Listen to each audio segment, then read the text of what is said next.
Hello, everybody, and welcome to the Tatiana Show. I'm excited to be joining you today because I have some really awesome guests. And even though Josh isn't here, I have a faux co-host for at least this beginning segment because I wanted to recap PorcFest. Callie Ulbricht, sister of Ross Ulbricht, good friend of mine. Welcome to the show. Thanks, Tatiana. I'm glad to be on here. My first time. It's very exciting. I thought so too.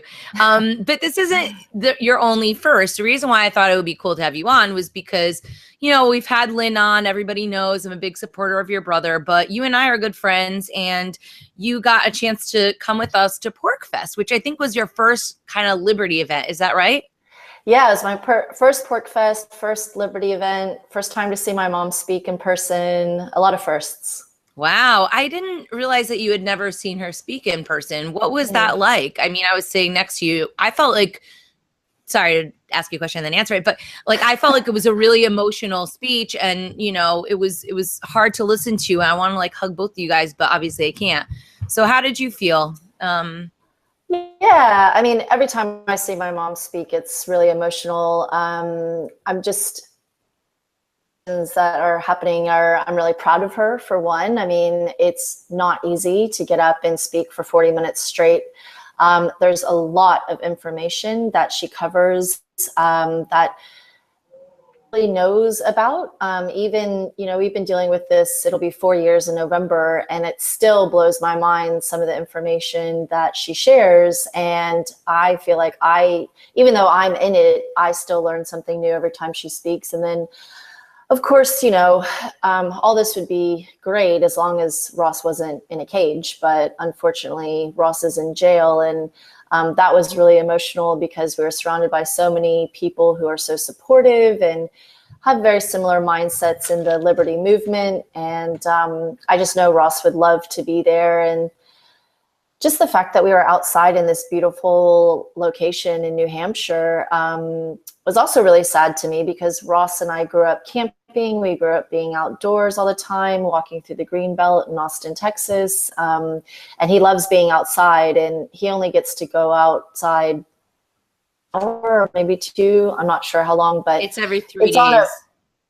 And it's on a rooftop in Manhattan. So, you know, I asked him, I was like, can you even see any trees? And he's like, oh, kind of, not really. So it's like, he's just happy to be able to see blue sky. And the fact that we were in this beautiful mountain area was just, you know, it's really sad.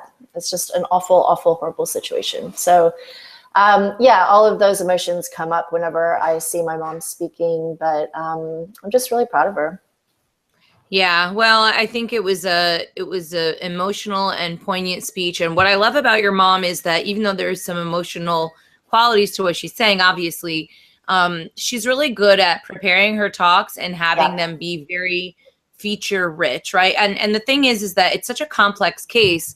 Yeah, there's so many misconceptions about it, even among the biggest supporters. So, you know, I think she was really detailed, and I think that was good. What did you think of the rest of PorcFest? Like, did you get to meet a lot of interesting people? I mean, I know I did. I got to meet some cool folks. Got to hang out with Brian Sovereign, who I'm going to do a segment with later on about his new book. I got to see Stephanie Murphy and a ton of cool people. How about you? Yeah, I mean, that was part of it too, is it's always nice to put a face with a name. So all these people that were, for example, on the Rossathon, you know, it's different seeing someone on a video compared to actually meeting them and getting a nice hug from them. And yeah, I met some really interesting people, and very smart, very open-minded, just had a lot of really good conversations that I don't think I would normally have in my day-to-day. So that was cool. And yeah, everyone was just so nice. Like, it was just very welcoming, very open, very just, hey, whatever you have to say, no one's going to shut you down or make you wrong for it. And I really appreciated that. Yeah, I think that the tolerance at PorcFest is pretty high. And I had a really good time. Did you see any like talks or anything that you thought really stood out? So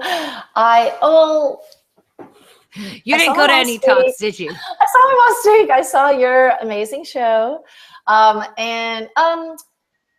Yeah, Rich Grove actually did a really awesome talk. I thought his was very informative and helpful, just talking about different ways to monetize what you're doing online, which is something that I'm trying to do right now, starting a business. And then I thought Judd's videos were really impactful and informative. So yeah, that's all I saw, unfortunately. I was kind of busy helping my mom with stuff.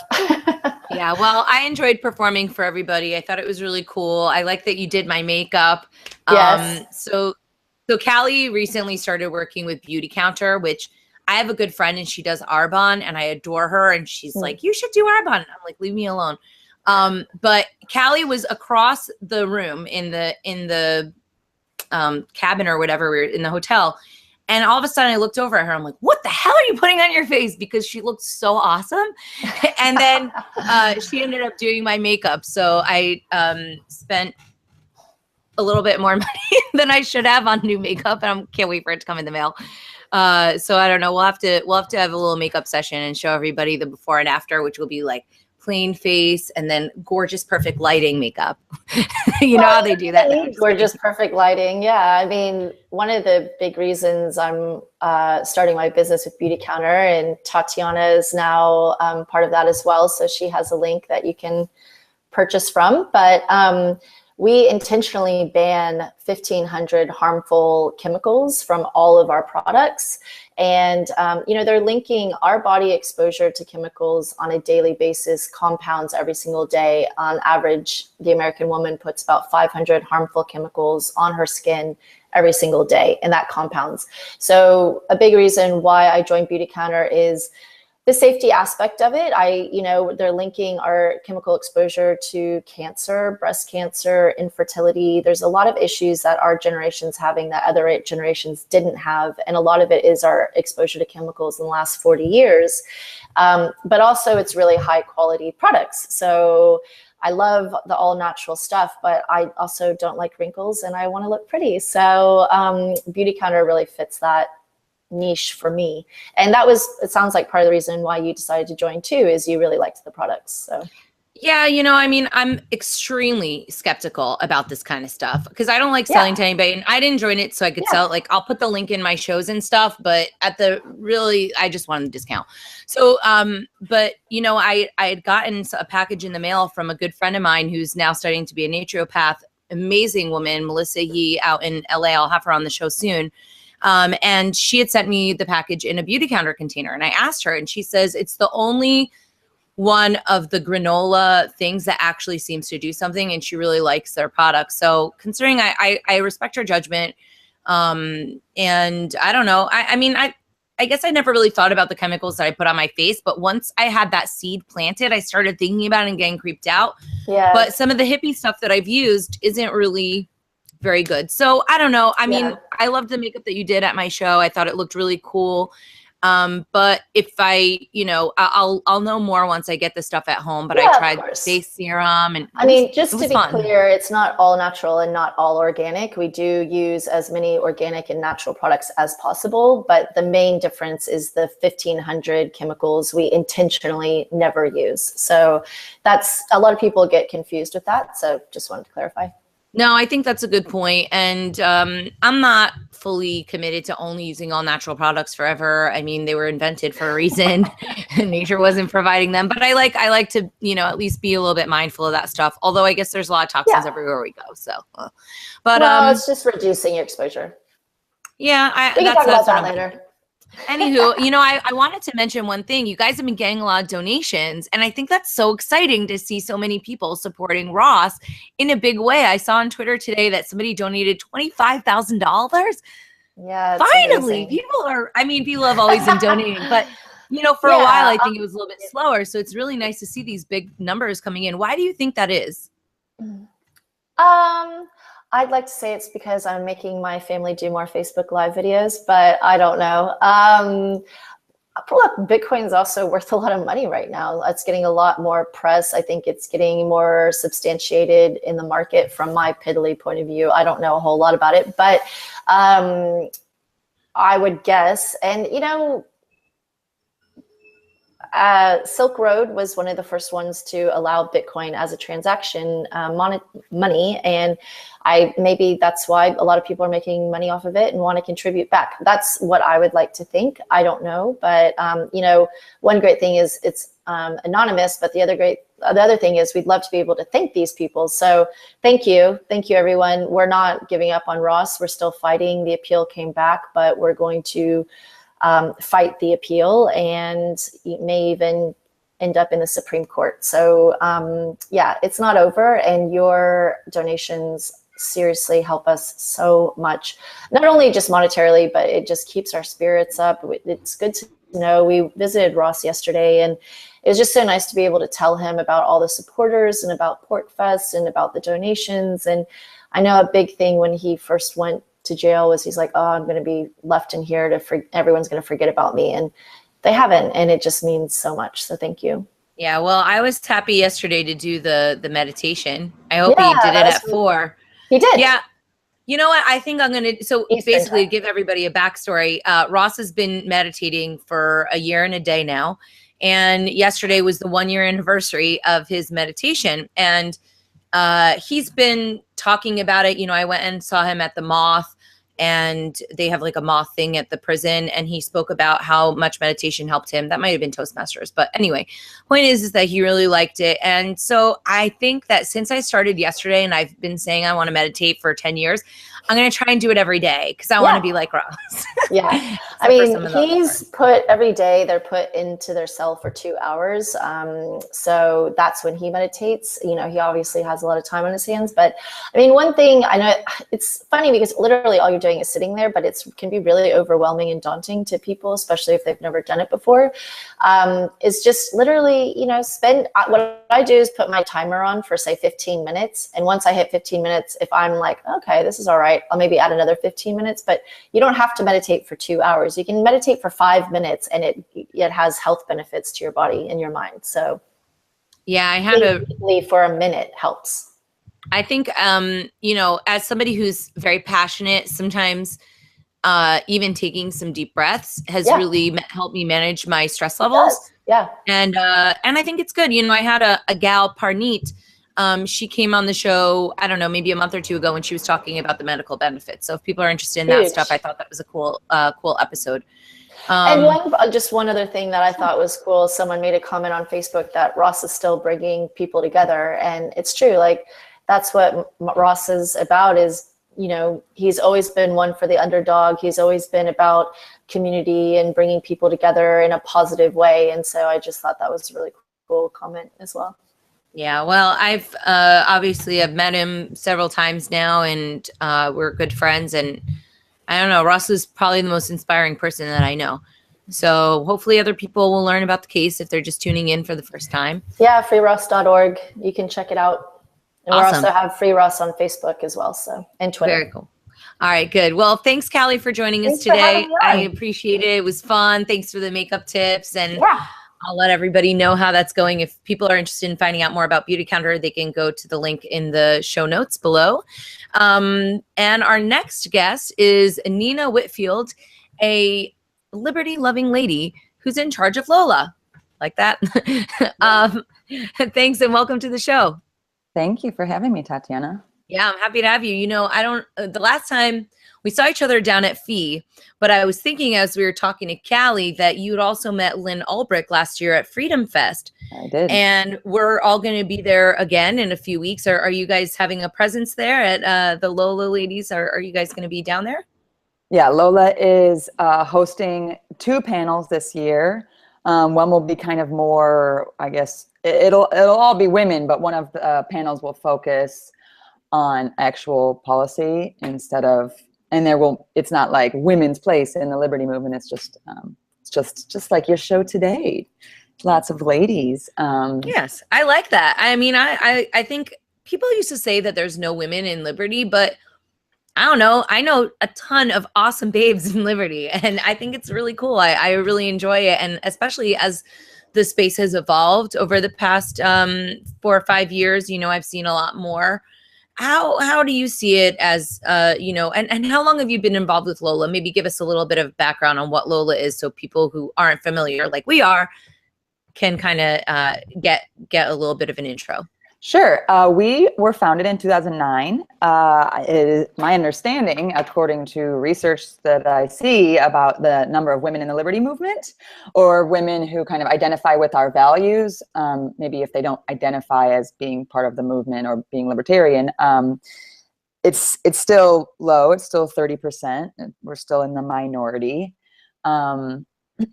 So, but you know, it's, if liberty people are 10% of the population and women are 30% of that, that's still like millions of people. So there's still millions of ladies of liberty in this country. I like that. But at Freedom Fest in 2009 is when we kind of started. There were just a group of women like us. We thought, there should be a group for people like us. Why aren't there more of us? Or we should have something. And so we just all got together. We were thinking of what we wanted to do going forward. And we kind of put something together informally. And then a couple years later is when I got our C3 status and like made it a more formal thing. We started training. You know, we didn't want to do white papers and compete with think tanks. We thought, okay, well, how can we have the most impact?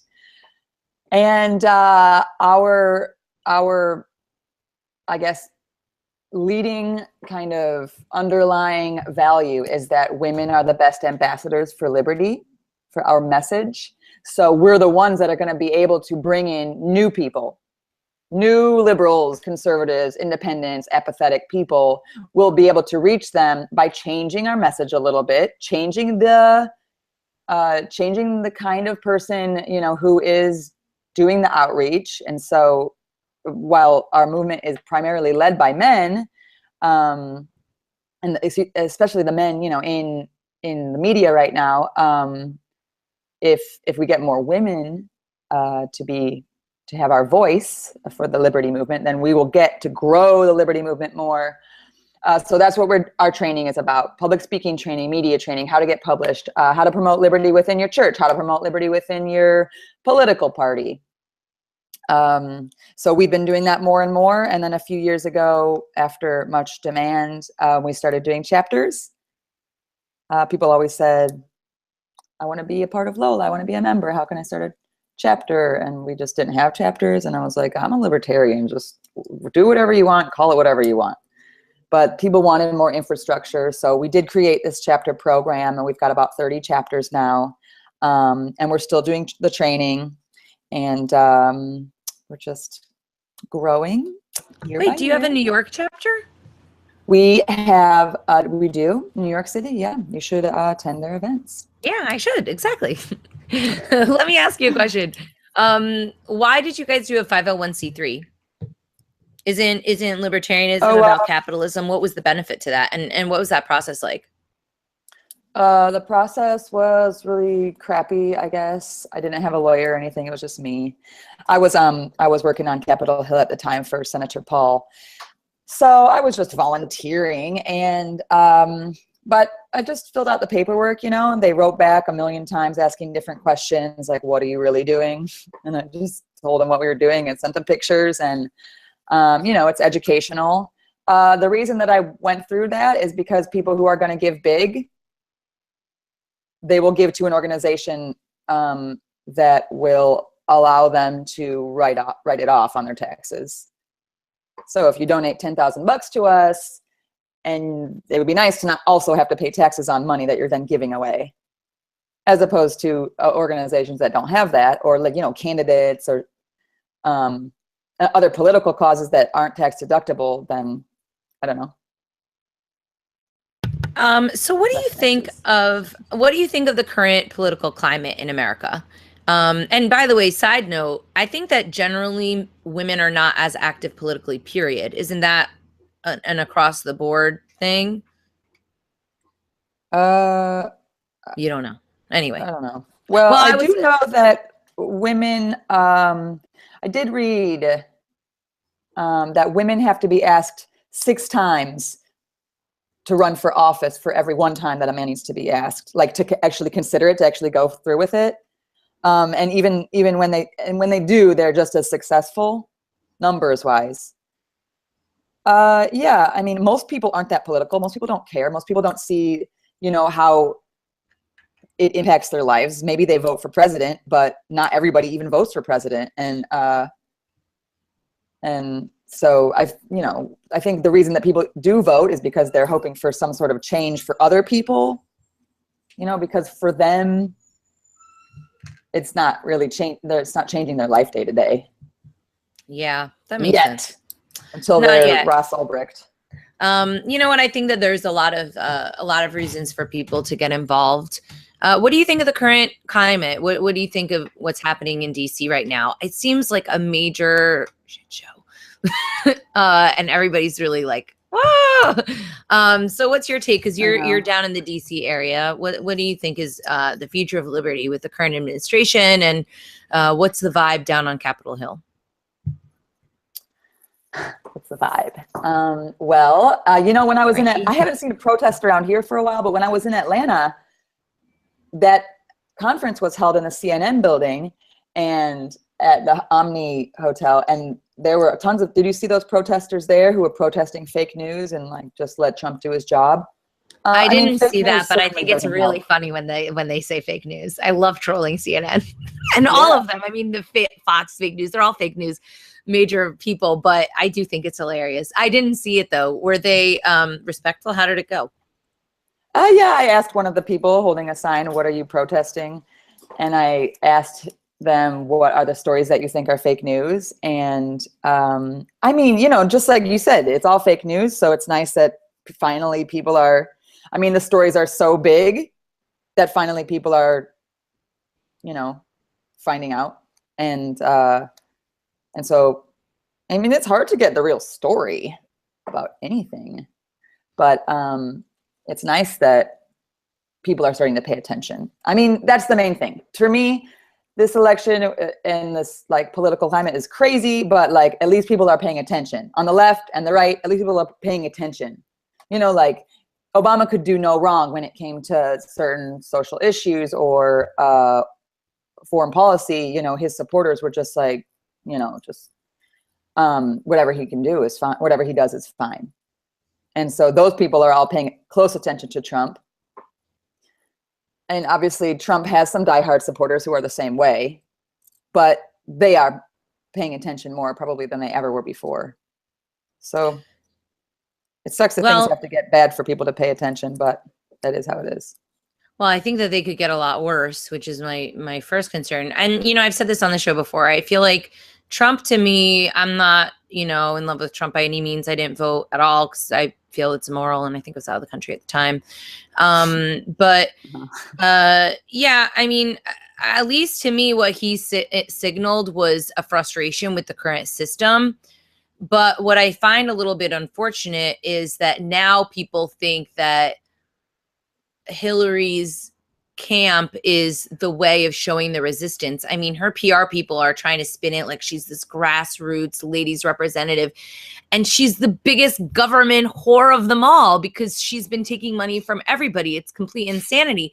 And now all these celebrities are coming out and being all edgy against Trump. Like, to me, it's very disingenuous and also almost like an upside down world, because now they're saying, oh, it's 1984. It's like, guys, it's been 1984 for a long time. Yeah. So it seems a little bit like this righteous fury has been co-opted and channeled into this purely leftist ideology. And that to me is a little bit disappointing. And I think that that's what's aggravating the right. So I'm a little nervous, but I mean, what are you going to do? I can only do things that I think have a positive impact.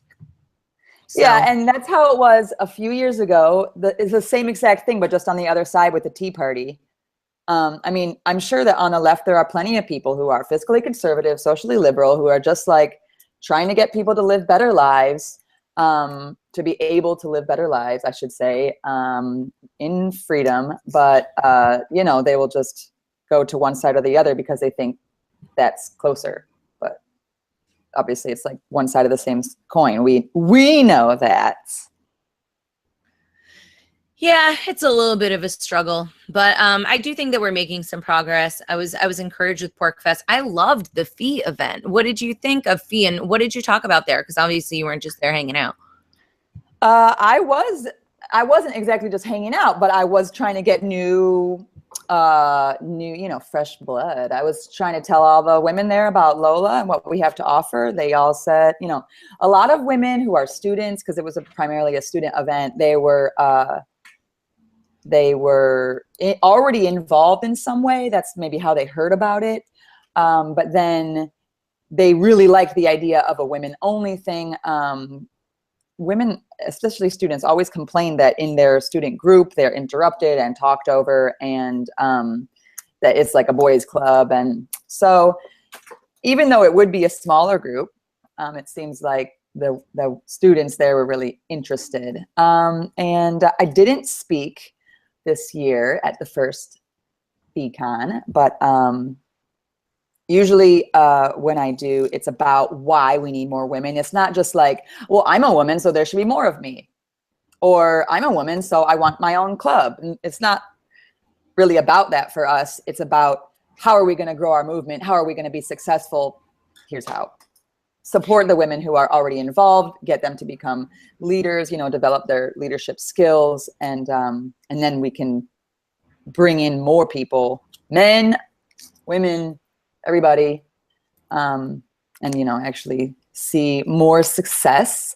These stories like Lynn talking about her son's story is almost more impactful than him talking about his own story, because we see that these kinds of stories don't just affect the one person. It's like everybody. It's a community, and it's a family, and it's everybody. So, women talking about their stories with, the drug war, I think are huge. Mothers talking about their children as patients, I think is a huge push for why medical marijuana happens everywhere. Well, it's happening everywhere now, and why that I think will continue to go. And then the other positive things that are happening, like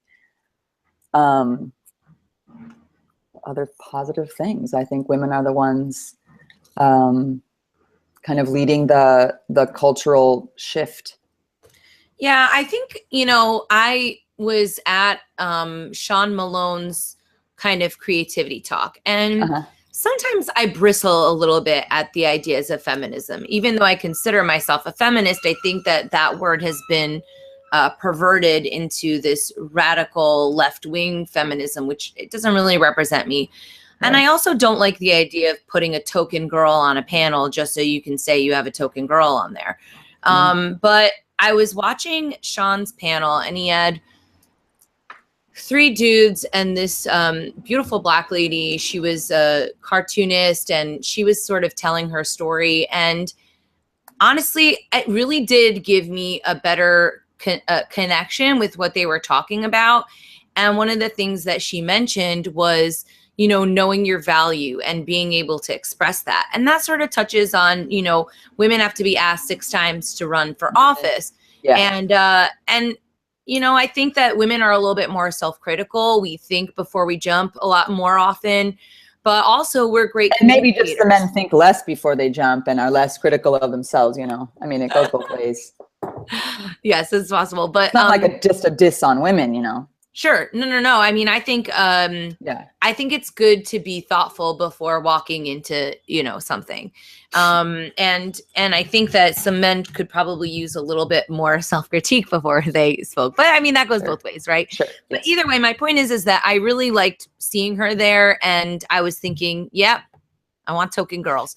I mean, she had a lot to add to it. It wasn't like she was any lesser than the other people, but it really did make me feel that way. I've been, a big supporter of different women in both the liberty movement and the Bitcoin movement. And a lot of times, I did a Bitcoin 101 series with my friend Stephanie Murphy. And what was cool about it was that we didn't try and make it all jargony. And I think that people really relate to that. They don't want to necessarily be intimidated. They don't want to learn about a weird technology from some dude that's showing you how smart he is. They want to learn it from somebody where they can make a mistake and they could feel okay with that. And so I think it's great to have more women representing the movement, because of the communication layer, if nothing else, you know. We love talking. That's true. Anyway, I'm making a lot of generalizations, but women do, or like fetching, you know, or not fetching. Sure. What is it? Kibitzing. That's the word. So what's going on the horizon? What are your plans for this upcoming Freedom Fest? Is there anything going on with Lola that you want to tell people about? Freedom Fest is in a month. 3 weeks. So on Lola terms, that's like very far away. In 1 week, on July 8th, a little more than a week, on Saturday, we have a Women for Liberty Summit that's going to be held here in Arlington. Well, here in the DC area. I'm in DC, but that'll be in Arlington. And we're going to be talking about how to choose a career in the liberty movement. We're going to be talking about feminism. So you should attend. Feminism and liberty. We're going to be talking about a history of salon culture. I'm just reading off the agenda now. And that's going to be talking about how women have historically led discussions and ideas, the political economy of women's rights. Yeah, so we have a lot of awesome speakers and topics lined up, and we're thinking it's going to be about 40 people. So it'll be fun.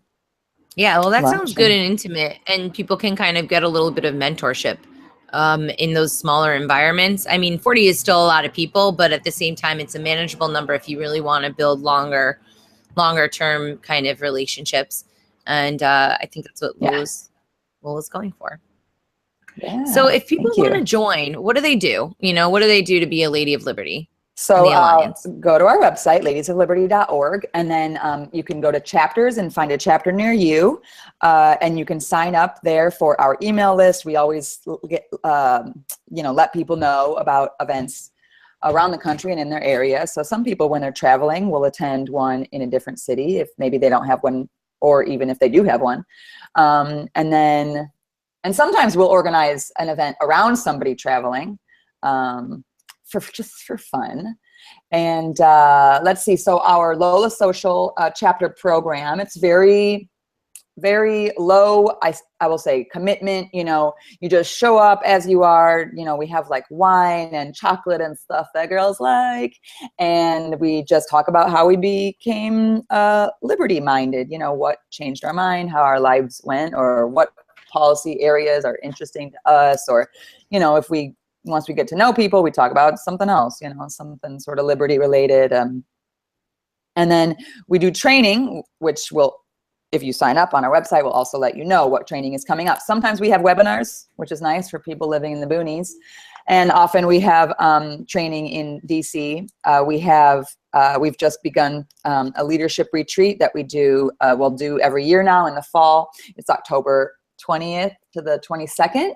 And that's by application only. That's like meant for leaders. And that will do a lot of the training that I talked about: media training, public speaking training, how to get published, how to get more people involved in your chapter, how to get more people, you know, involved in caring about liberty generally. I just got an idea. And then I will email you, or you can just email me at nina@ladiesofliberty.org. Excellent. Very cool. Well, I'm glad you got a chance to come on. I hope to link up with you next time I'm in DC. Maybe we'll do a little performance or something. My friend, do you know Perry Ann Boring? No. I have to introduce you to Perry Ann. Perry Ann is a libertarian, and she's also the head of the Chamber of Digital. No, I don't remember what it is. I think it's Chamber of Digital Commerce. Anyway, they're a lobbying group for Bitcoin and cryptocurrency. Cool. And she's based in DC. She's got this really great space, and she's been inviting me down for a while. So that might be a fun thing to do. And then loop in a Lola Social, as one of the partners for that. I think that would be really cool. Thank you. Hopefully we'll get a chance to do that. And thanks very much for coming on the show. I look forward to seeing you in just a few weeks. Thanks, Tatiana. Yeah, see you soon. Thanks, Nina. Bye now. So everybody, our next guest on this Lady Liberty show today is an old friend of mine from the Liberty Movement, one of the first women that I met, Julie Borowski. Hey, Tatiana, glad to be here. Oh, I'm so happy to have you. So the first time that we met was at, I think, was at Adam Kokish's this troop support Ron Paul.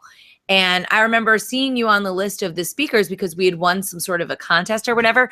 And I remember thinking, wow, maybe she's Polish.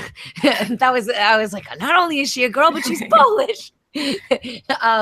So it's good to see you on the show after all this time and see you active. I wasn't aware of how much of an imprint that you had on the Liberty Movement, especially as a female. What's your YouTube handle? It's like Token Liberty Girl or something? So that used to be my handle, Token Libertarian Girl. I kind of made that as a joke, obviously, about the number of libertarian women. Now it's just my name, Julie Borowski.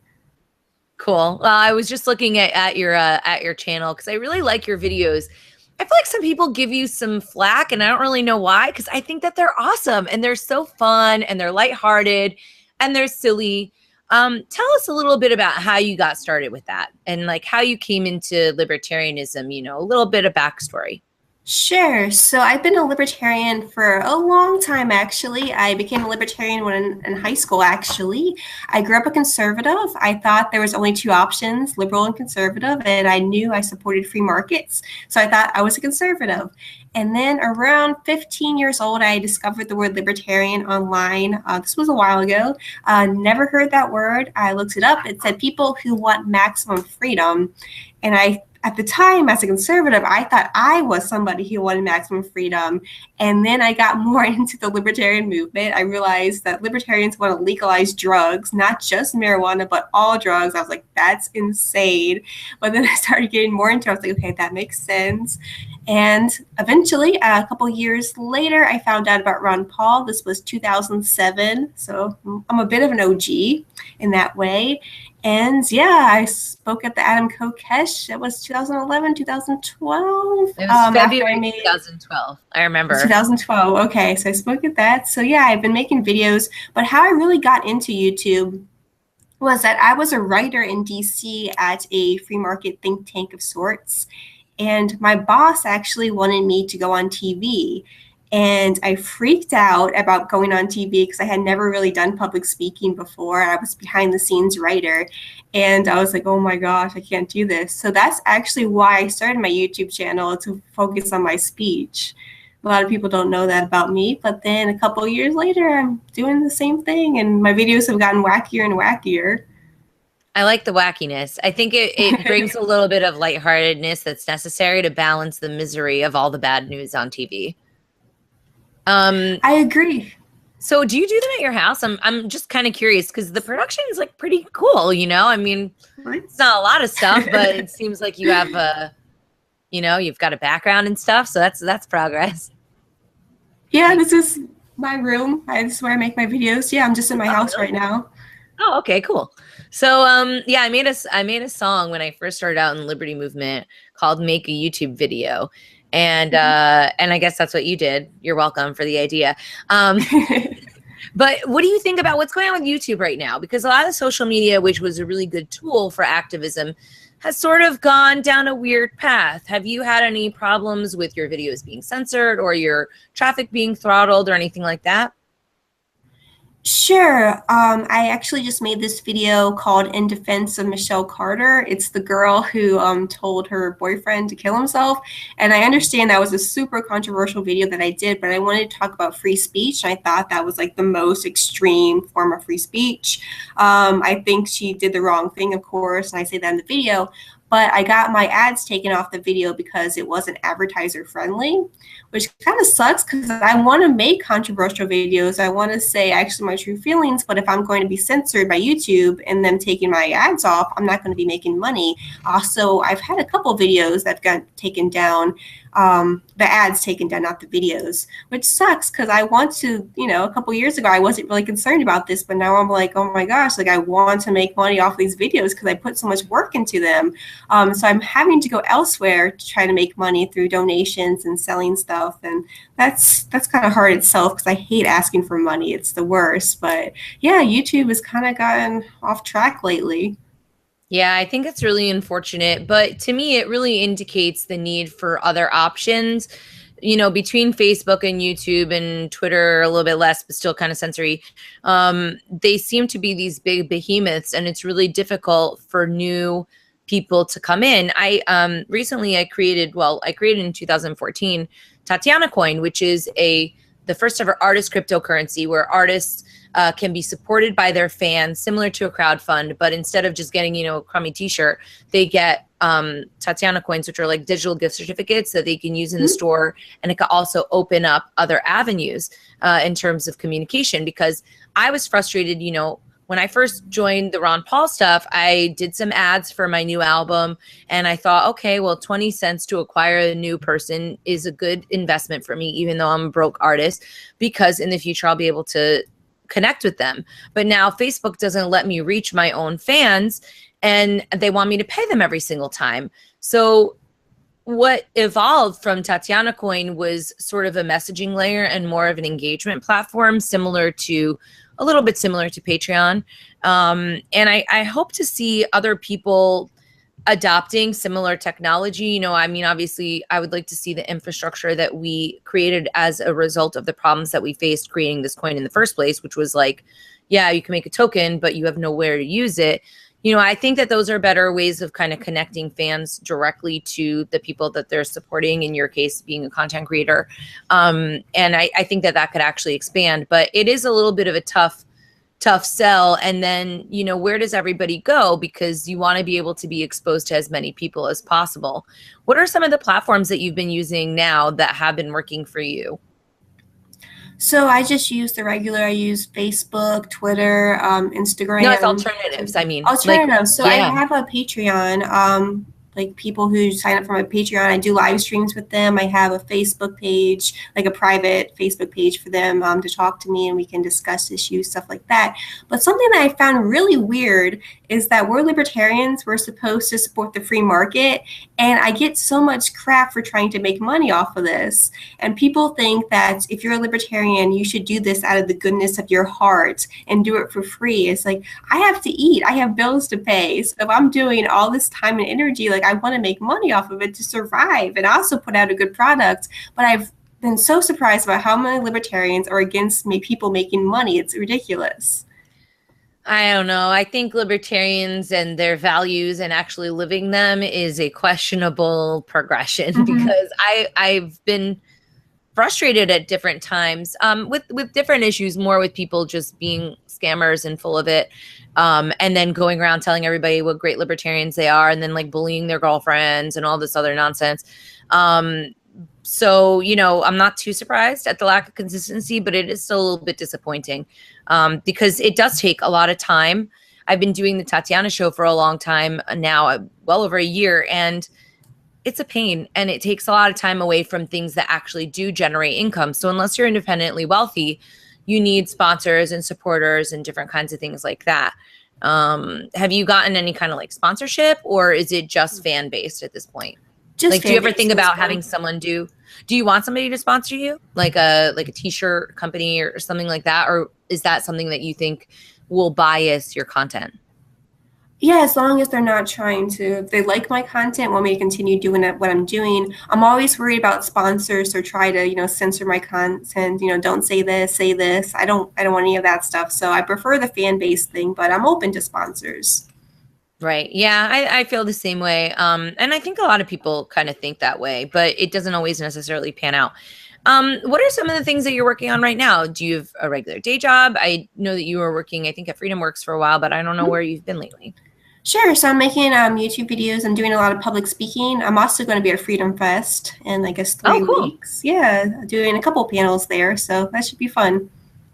Awesome. So what are your talks usually about? Where do you feel like you excel, for people that are not familiar with your work? It depends. A lot of people want me to talk about social media at libertarian conferences, which is fine, because I don't want to talk about libertarian stuff at libertarian conferences because that crowd's already sold. So I could talk about social media and YouTube and that sort of thing. I also do a lot of speeches on college campuses, and that's more where I focus on libertarianism. Like I've done Libertarian 101 talks and misconceptions people have about being libertarians and how, government's screwing young people. I have a lot of those talks that I do at college campuses. So do you want to share with our listeners some of your tips and tricks, first with social media and then maybe, common misconceptions about libertarians? Like how can we get more people in? Okay, so with social media on YouTube, I do the wacky thing. And the reason why I do that is because people have ADD. People don't want to watch these hour-long libertarian YouTubes if they're not already libertarians. So I do kind of short videos on YouTube, current events. What I found is that a lot of libertarians are talking to themselves in the corner about really, really in-depth stuff that no one else cares about. So I focus a lot on current events, kind of the outrage of the day, which gets a lot of hits. I also engage with my audience. I do answer a lot of comments and that sort of thing on YouTube and Facebook as well. I do like Ask Me Anythings on Facebook, which people tend to like, so, kind of the direct connection.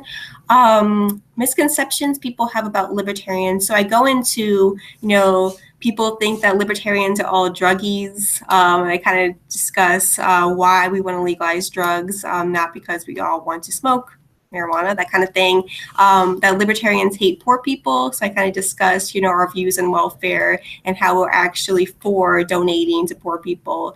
We just don't want it to be coerced, that sort of thing.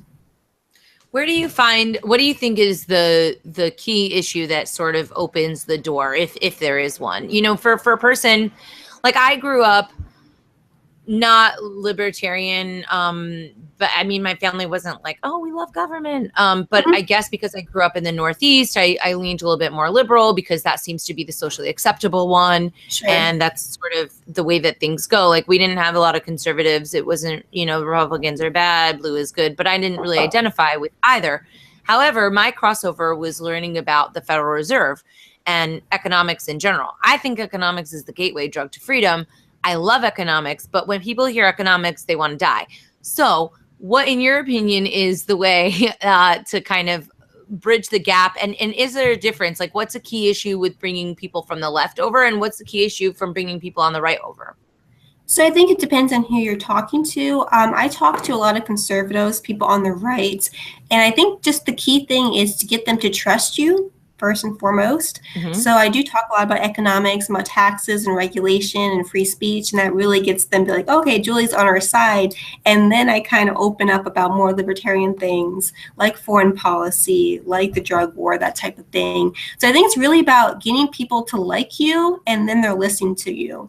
If they don't like you from the start, if you're going off about the drug war and they have no idea who you are, they're not going to listen to you. So that's why I kind of focus on more conservative topics a lot of the time to get people to trust me.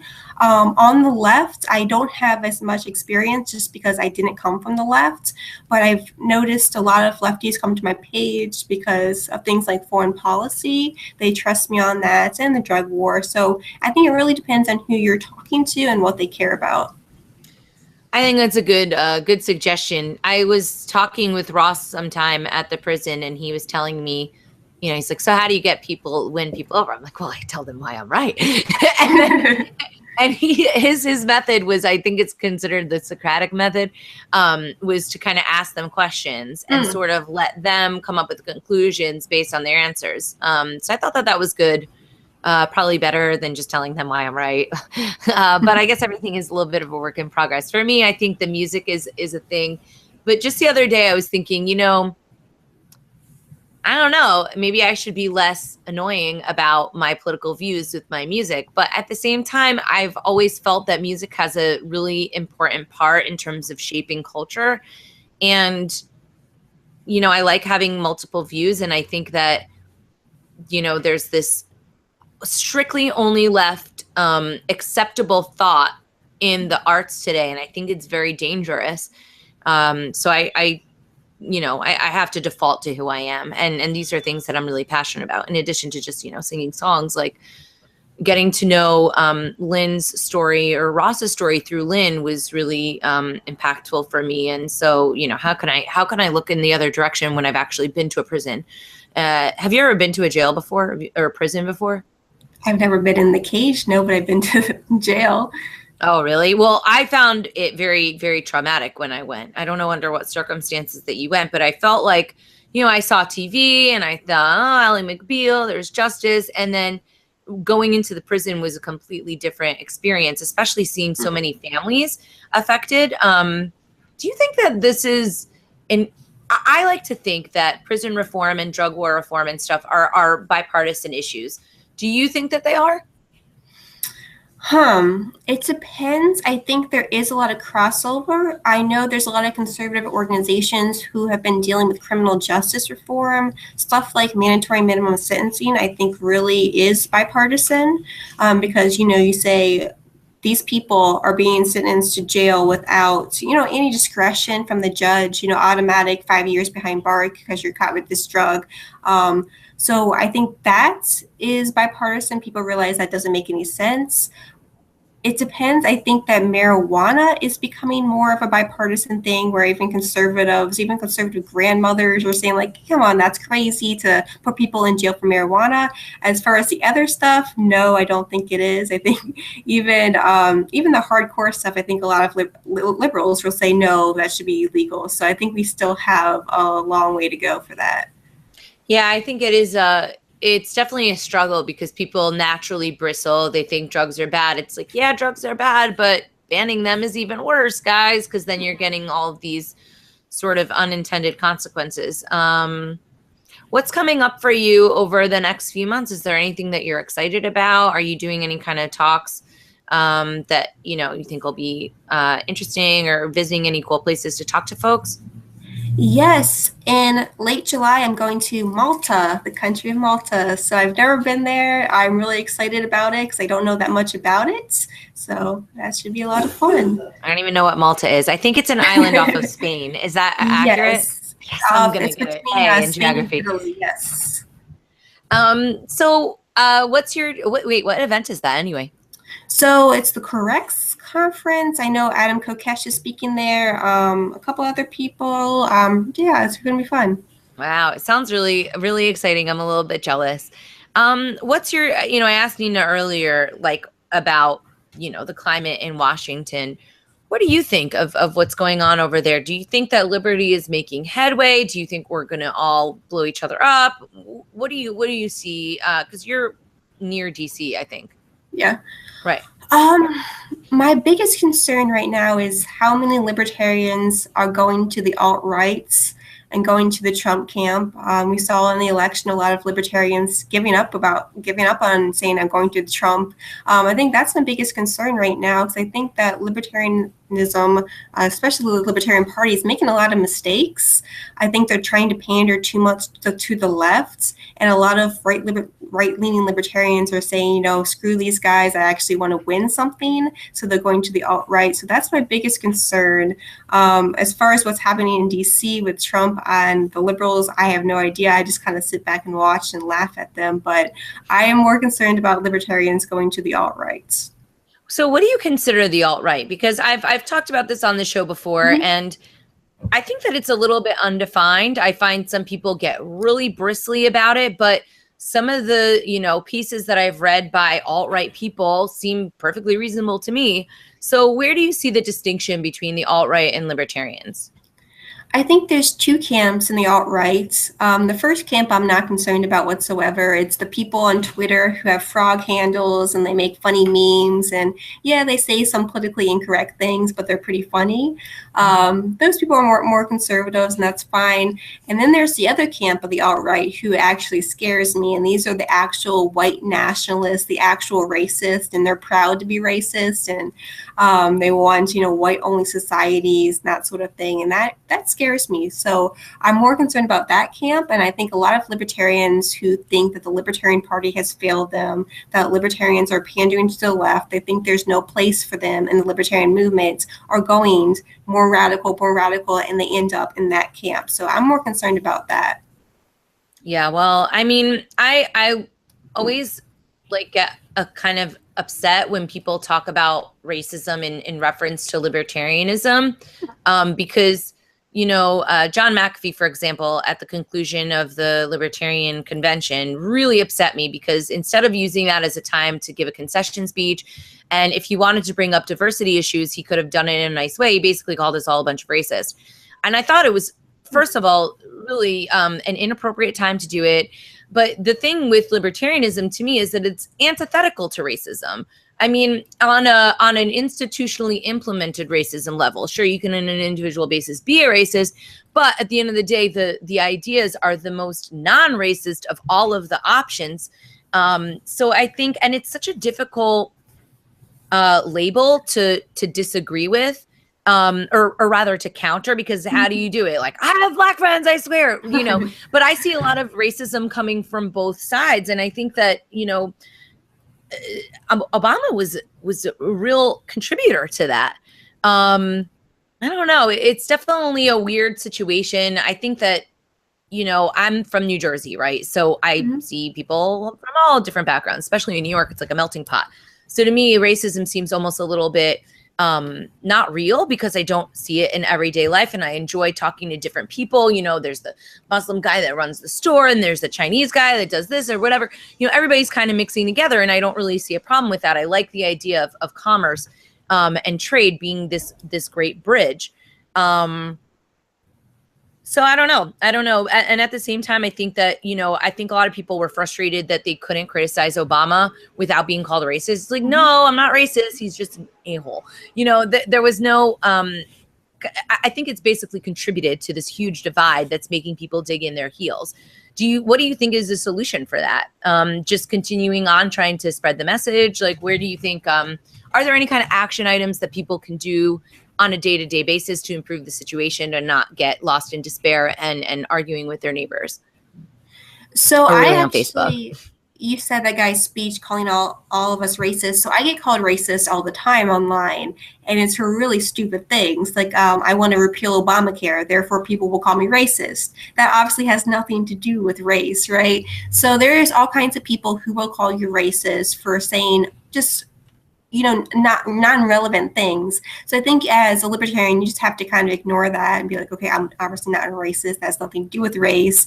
But like I said, I think there's some on the alt-right who are actually racist, and I'm not just calling them racist, they will call themselves racist. So I think how to get libertarians not in that crowd, I think just to continue as libertarians to ignore actually people who are saying ridiculous things and keep spreading the message, and also not to pander so much to the left. I think some people, if they're called a racist, they're go out of their way to prove they're not racist, but it comes off so pandering. I don't know exactly how to describe it, but I know it when I see it. I'm like, okay, you're just trying to pander there. So I think to stop pandering, to actually be ourselves and go back to how the libertarian movement used to be in the Ron Paul days. I think that really brings people together and stops people from going on this insane rabbit hole. Yeah, I would hope so. And by the way, just to clarify, I'm not saying that there is no racism in this country. I think that especially in the justice system, there are a lot of odd factors playing into how police approach people. And I definitely feel that I do get some privileges because I'm, a little blonde girl. People don't think I'm ever doing anything wrong. But at the same time, I guess it just becomes difficult to have an honest discussion about things if you're not able to speak freely. And I think that that's been like a progressive problem, and it's upsetting because I don't know. I personally, I do my music and I live my life basically under the goal of uniting humanity. And it's upsetting to kind of see some of that stuff devolving. Anything else that you're kind of thinking about lately? Like what's been on the hot topics? I don't know. Let's see. Well, I have a question. So, yes. Okay, I've been exploring these questions, and this is like, man, I'm really opening up the bombs on this show. But, okay. So people are really upset about Trump's Muslim ban, and people are very concerned about immigration. And I generally am like, yeah, let all the immigrants come in because, more people, blah, blah. But I do think that there are some difficulties when you have people coming in unchecked. Like what's happening in Europe right now is I don't think that they're getting a bunch of refugees. And I'm trying to kind of come to terms with that, because I'm like, well, does this mean I don't like Muslim people? I'm like, no, I like Muslim people. Najil is Muslim, so I'm very conflicted, because at the same time, I'm seeing this higher instances of rape. For example, now there's a city in Sweden that's the rape capital. And a lot of the people coming in are North African men. Not that there's anything wrong with men, but if you get a whole flood of dudes that are really able-bodied, maybe they should stay where they are and like deal with their own thing. It starts to get a little bit muddy. What are your thoughts on some of those questions around immigration, and like, how would you approach it? Like, and what do you think about the potential crisis in Europe? Because also we're dealing with people who are not, when people come to America, they think, I love America. America's values are great. Sometimes they come here because they're fleeing, but in general, they have a respect for the culture. Whereas I think now, especially in Europe, you're not getting people that are really wanting to assimilate. And while there's something to be said for the value of exchanging ideas, they do stone women in Saudi Arabia. They do not like gay people. These are very non-liberal cultures, and yet they're trying to integrate with cultures that are a lot more accepted and tolerant of women and gays and whatever. Not they need to be tolerant of them, but you know what I'm saying? Like, everybody's like cooler, and then they're more used to each other. And then in some of these countries, there's such a huge difference in the culture. What are your thoughts on that big mouthful? So I have a lot of the same thoughts that you have. I have a lot of mixed feelings towards it. I look at what's happening in Europe, all the terrorist attacks. Like right now, I would not want to go to London or Paris. I've always wanted to go there, but now I'm like, I don't want to go there. It's not really safe for me right now. You look at what's happening in Sweden. I was just in Norway. I was just in Germany, and I saw a lot of Muslims in their own part of town, and I felt unsafe there. And that's just a natural feeling. So I think, they want to come here. Are they actually going to assimilate into our culture? And my family is recent immigrants, but they came here and they assimilated into the American culture. And are they going to actually do the same thing? I think multiculturalism is great if everyone is tolerant of each other. But if they're going to come here and they want to kill us, no, I don't want them here. And like you said, it's not that I hate Muslim people. I know Muslim people, but all these things are happening in Europe. And of course, part of it is the refugees going there, and they don't actually want to assimilate into the culture. So I think if you actually want to have immigration, you have to have people who want to come here for the right reasons. And part of that is getting rid of the welfare state, of course. And another part is just whole terrorism threat. In the real world, can you have open borders with such a terrorist threat? I don't think you can. How do we extricate ourselves? The obvious answer for people who are not libertarian is like, okay, well, maybe we should stop bombing the hell out of these countries. Sure. Right. And that's part of my concern about letting in people from war-torn countries into the United States. Obviously, we should take care of them if we've been bombing them. But at the same time, we killed their mom, and they're not going to be so happy when they get here. They're going to be like, what the hell? So you do have some security concerns. How do we extricate ourselves from the mess that, oh my God, that's the funniest thing in the world. It's like cattails. He's so funny. He's very good at flying. How do we extricate ourselves from the mess that we've made in the Middle East? Obviously, I don't think we can just pull out and be like, later, suckers. I mean, I think it would be a little bit more complex than that. And I have the impetus to be like, yeah, well, I'll just get along. But I think that that's like hippie nonsense, and that there are some repercussions that would come from pulling everybody from that region. Do you have any thoughts on how we could repair that situation? You alone solve the Middle East crisis in 3 minutes or less. Well, yeah, I think we should come home. I think we shouldn't have gone in there in the first place, but of course we have now, and because of that, we do have a lot of threats coming to our way. So, are we going to let these people in? If, like you said, we may have killed their mom. Well, not me personally, but the U.S. government. So, I think we can come home. I think we made a complete mess. I don't think staying there any longer is going to make the situation any better. I mean, who understands Middle East politics? No one does. It's so complicated, and staying over there is making things worse. So yeah, I think we can just come home. Okay. Well, I was talking about I've been talking about this with a lot of different people because, I mean, it's a weird topic, but I'm interested. And one of the gals that I was talking to, she said, there was racism against Polish people. There was racism against Italians. They didn't like the Irish. Is this another situation of that? Which I think that that's actually quite a stretch, because we're talking about a very, very different culture where you literally can't even see a woman's face in certain instances. But then my concern was also the welfare state around that, right? Because they don't go to countries where they don't get the goodies. And again, Europe and US are a little bit different, but I was talking with Will Coley from Muslims for Liberty, who I respect very much. Cool dude, wonderful human being, very educated. And what he was saying was that it's actually quite difficult for immigrants to get welfare in the United States, which I was kind of surprised to hear him say that. So I'm actually going to have him on the show, hopefully in the next few months, and kind of analyze that. Mm-hmm. What do you think about the goodies? Are people getting the goodies, and are the goodies a problem? I mean, illegal immigrants do get benefits. They get free education here. If they have a kid here, the kid's an automatic U.S. citizen, and all the privileges that come with that. They also get free health care. Anyone can go to the ER. If you've been to the ER, you see a lot of, where I'm from, back when I grew up, there's a lot of illegal immigrants who go to the ER for things just like normal, like sicknesses, because they know they're going to get it free. And who's going to pay for that? I mean, people who can actually afford to pay are going to pay for illegal immigrants. So, you may not get, it may be a stretch to get food stamps, but yeah, you're going to get free education, free health care. I mean, those are definitely government benefits. Yeah, I don't know. I mean, then my friend, she tried to get food stamps and they gave her $19 a month. And so it doesn't sound like even the people, when they're getting the benefits, are really benefiting from it. I mean, it just seems like the big blob is eating most of it. And they're like, here, you can have $1. Enjoy that. I mean, there's a really big disconnect. And it's unfortunate that people who are advocating for less goodies are maligned as people that don't care. I think that they just don't like waste, and they would rather be voluntarily giving to the people that need it most based on their own value system, right? I don't like this group. I don't think they're doing the right thing. These people seem cool. I'll give them some cash. I mean, that's a free market for you. It's voting with your dollar. A friend of mine said the other day that we should have America be a place where, we've got the internet, everybody just votes on everything. And I was like, well, that's like tyranny by the majority or whatever it is, like two wolves and a sheep deciding what's for dinner. Mm-hmm. And also I was like, yeah, well, Ari, that's capitalism. Let's just get rid of this other stuff.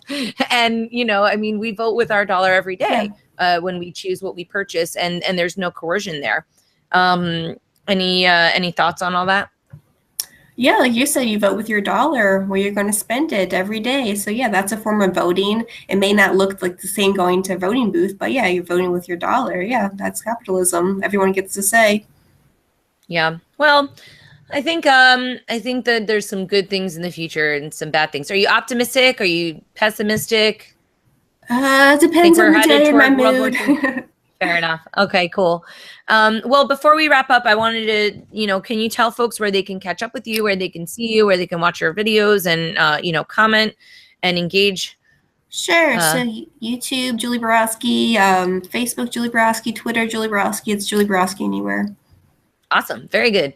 Well, I'll see you down in Freedom Fest, and hopefully some people will be visiting with you in Malta. Sounds super fun. Yeah. Let them know if they need music. I'm really talented. Okay. And I really appreciate you being on the show. Before we wrap up, I just want to say thank you to our sponsors, the Bitcoin CPA, CryptoCompare.com, freeross.org, which isn't a sponsor, but I like them and I like to pump them up.